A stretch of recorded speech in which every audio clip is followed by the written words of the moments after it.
व्यक्ति किसी और वस्तु या भाव से परिचित हो ना हो, भय और भविष्य दोनों ही व्यक्ति के मन में सदैव रहते हैं, जिनका अस्तित्व व्यक्ति के अस्तित्व पे भारी रहता है।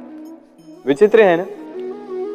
वह वो है जिसे आप नहीं जानते, जो अनजान है, और इसी कारण आपको भय लगता है कि ना जाने क्या होगा। भविष्य वो है जो अब तक घटा ही नहीं, तो जो घटा ही नहीं उसके विषय में चिंता क्यों? आपके हाथ में है वर्तमान। वर्तमान के कर्म सत्य मन से कीजिए और सोचिए ये कि अपने कर्मों को और कितनी श्रेष्ठता से किया जा सकता है। इसलिए आप विश्वास कीजिए, यदि वर्तमान के कर्मों को आप सत्य मन से करोगे तो भय स्वयं ही निकल जाएगा और भविष्य का फल अवश्य ही मीठा होगा। इसलिए भय और भविष्य से डरना छोड़ दीजिए, इस वर्तमान को जी। जीवन में हम कई लोगों से मिलते हैं। आप भी ऐसे कई लोगों से मिले होंगे जिन्होंने स्वयं को असफल मान लिया, निराश हो चुके, जिन्होंने ये स्वीकार कर लिया है कि इस जीवन में उनसे कोई कार्य हो ही नहीं पाएगा, वो कुछ कर ही नहीं सकते, किसी कार्य के वो योग्य ही नहीं। किंतु ऐसा नहीं, इस संसार में ऐसा कुछ भी नहीं है जो योग्य नहीं है।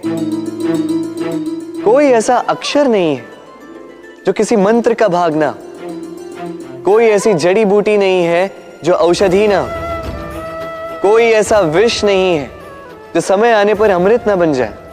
और इसी प्रकार कोई व्यक्ति अयोग्य नहीं होता, उसे अयोग्य बनाती है उसकी सोच। इसलिए स्वयं को जानो, जान जाओगे कि आप क्या हो। अपने अंतर मन को जगाएं।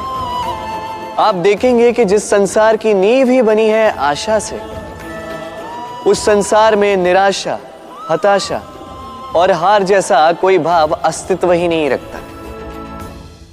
कितना सुंदर पुस्तक है, सुंदर आवरण है,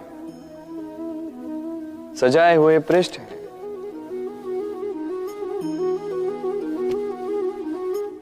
किंतु क्या ये सत्य में अद्भुत पुस्तक कहलाने की पात्र है?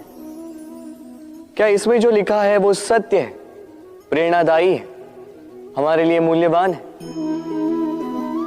कैसे निश्चय लिया जाए इस बात का? अब आप सोचेंगे कि सीधी सी बात है, आवरण को देख के पुस्तक की गुणवत्ता कैसे जानी जा सकती है?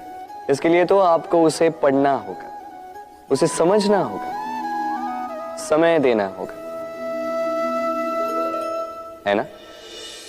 बिल्कुल उचित सोच रहे हैं आप। बस आश्चर्य की बात यह है कि पुस्तक के विषय में आप ये सारी बातें जानते हैं, किंतु किसी व्यक्ति के विषय में आप ये सारी बातें मन में नहीं लाते। व्यक्ति का मूल्यांकन भी उसके वस्त्रों से, उसके शारीरिक रूप से या उसकी सुंदरता से नहीं किया जा सकता। उसके लिए आपको उस व्यक्ति को पढ़ना होगा, उसे समझना होगा, उसे समय देना होगा। पर हम क्या करते हैं?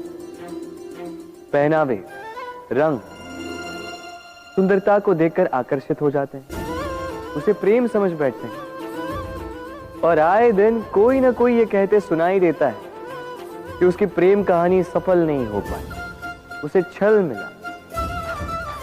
किंतु इसमें दोष किसी और का नहीं, स्वयं आपका है। आपने उस व्यक्ति को समय नहीं दिया, आपने उस व्यक्ति के विचार नहीं परखे। प्रेम 2 क्षण में बनने वाला पकवान नहीं है, इसका स्वाद चखने के लिए आपको जीवन भर का समय देना पड़ेगा।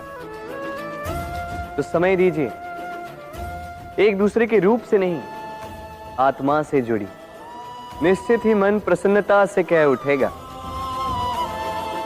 राधे राधे। हम में ऐसा कोई नहीं होगा जिसने वृक्षों को ना देखा हो, वृक्षों पे इन पक्षियों को ना देखा, इनके घोंसलों को ना देखा, इन पक्षियों को अपने छोटे छोटे बच्चों को भोजन कराते ना देखा। संसार का सबसे ममत्व वाला दृश्य होता है। चिड़िया दूर से अपने चोंच में दाना भरकर लाती, स्वयं भोजन करने में असक्षम संतान की चोंच में डालती है, स्वयं भूखी रहकर निस्वार्थ निश्चलता से। और जब संतान के पंख निकल आते हैं, वो उसे उड़ना सिखाती और उसके पश्चात उसे स्वतंत्र कर देती है अपना जीवन जीने के लिए। इस आकाश में उड़ान भरने के लिए। और हम मनुष्य क्या करते हैं?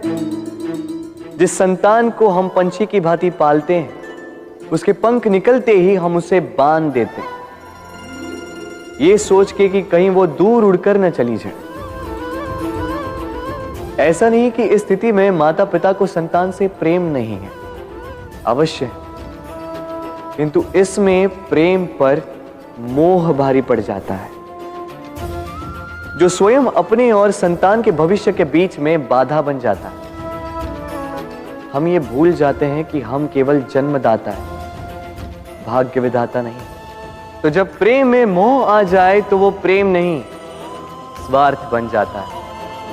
इसलिए प्रेम को पास रखिए और मोह को दूर, क्योंकि जिससे प्रेम करते हैं उसका विकास नहीं रोका करते। प्रेम संसार का सबसे पवित्र बंधन है, पर सच पूछो तो ये बंधन से मुक्ति है, स्वतंत्रता है।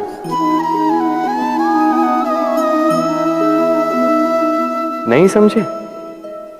समझाता हूं। यदि कोई आपका प्रेम ठुकरा दे, यदि कोई आपका प्रेम समझ ही ना पाए, तो क्या होगा? कुछ उदास हो जाएंगे, कुछ छल करके प्रेम पाना चाहेंगे, तो कुछ बलपूर्वक प्रेम पर अधिकार करना चाहेंगे। किंतु यह आवश्यक नहीं कि जिससे आप प्रेम करते हो उसे भी आपसे प्रेम, क्योंकि प्रेम कोई वस्तु नहीं है, न राज्य है न धन जिसे आप बल से अपने वश में कर सको। प्रेम वो शक्ति है जो आपके लिए हर बंधन तोड़ सकती है, किंतु स्वयं किसी बंधन में नहीं फंसती। तो जिससे भी आप प्रेम करते हो उसे स्वतंत्र छोड़ दीजिए, क्योंकि स्वतंत्रता ही वो भाव है जो जीव को सबसे अधिक प्रिय है। प्रेम सच्चा होगा तो उसे अवश्य समझ में आए। तब तक के लिए निस्वार्थ भाव से प्रेम कीजिए, स्वार्थ हट जाएगा तो प्रेम आ ही जाएगा और मन प्रसन्न होकर बोलेगा, राधे राधे। जब भी प्रेम की बात आती है, हम सबसे पहले मन में एक नायक और एक नायिका का चित्रण कर लेते हैं। क्यों? आपके साथ भी यही होता है ना?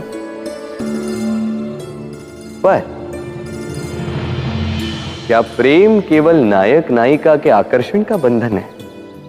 नहीं, प्रेम तो परिवार से हो सकता है, माता पिता भाई बहन से हो सकता है, सखा मित्रों से हो सकता है, देश और जन्मभूमि के लिए हो सकता है, मानवता के लिए हो सकता है, किसी कला के लिए हो सकता है, इस प्रकृति के लिए हो सकता है।